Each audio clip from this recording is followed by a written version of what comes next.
Helen Keller was an American humanitarian. A humanitarian is a person who works to improve the overall human condition in the world. She overcame significant physical limitations in her lifetime. Helen redefined how people viewed those with disabilities. Her accomplishments, despite her disabilities, were and continue to be an inspiration to millions of people. Helen was the first deaf-blind person to earn a Bachelor of Arts degree from college. She became a best-selling author, publishing 12 books and several printed articles. She traveled around the world.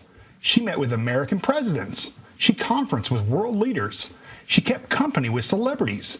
Her legacy as a humanitarian is preserved in American history as she spent her entire life serving as an advocate for social justice and for people with disabilities.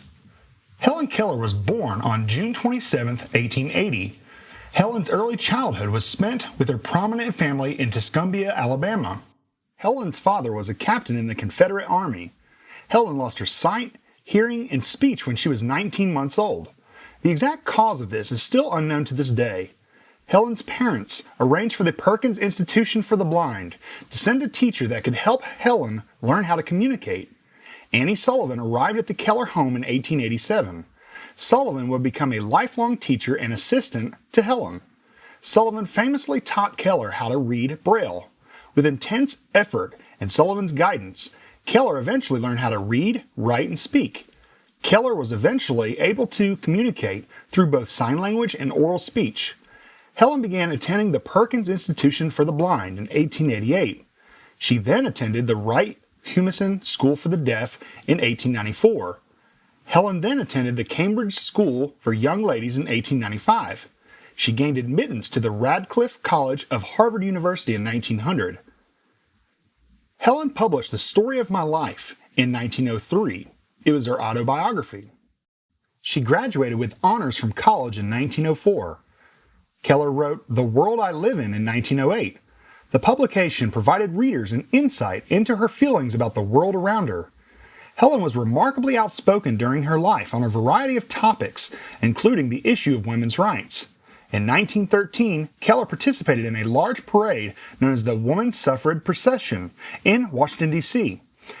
Helen hired Polly Thompson as her companion in 1914, as Annie Sullivan's health was in decline.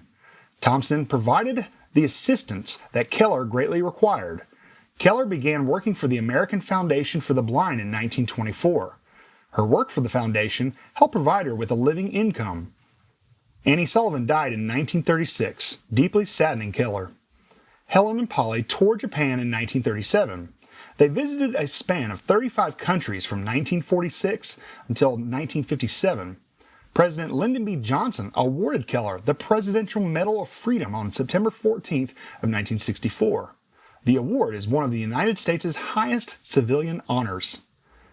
Helen Keller died on June 1st of 1968. Her ashes, in addition to her longtime teacher Anne Sullivan's, are interred at the National Cathedral in Washington, D.C. Helen's extraordinary life and accomplishments were recognized after her death. She was inducted into the National Women's Hall of Fame in 1973. The United States Postal Service honored Keller and Sullivan by issuing a stamp of their likeness in 1980. Her home state of Alabama honored Keller's life in 2003 when it placed her likeness on its state quarter.